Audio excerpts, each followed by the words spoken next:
যদি সারাদিনের আপনার দিনচর্যায় আপনার মনে এটাই ভাব থাকে যে আমি যেন হরিকে পাই, আমি যেন বৃন্দাবন ধামে বাস পাই, আমি যেন শ্রী রাধারানীর চরণারবিন্দ পাই, এইগুলো যদি আপনার মনে ভাবনা থাকে, তাহলে আপনি মৃত্যুকে নিয়ে বেশি চিন্তা করবেন না।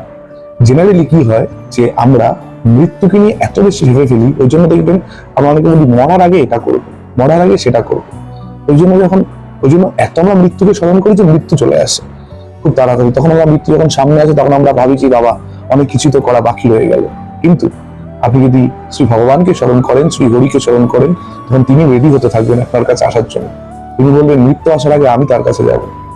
সুতরাং মৃত্যু আমাদের গন্তব্য নয়, মৃত্যু আমাদের শেষ নয়।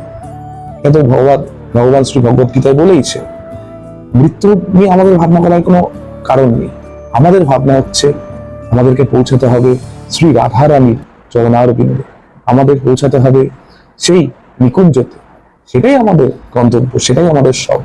সেইটা মাথায় রেখেই চলতে হবে এবং সবসময় মনে আমাদের প্রত্যেকটা দিনচর্যার প্রত্যেকটা ক্ষেত্রে এই ভাবনা নিয়েই চলতে হবে।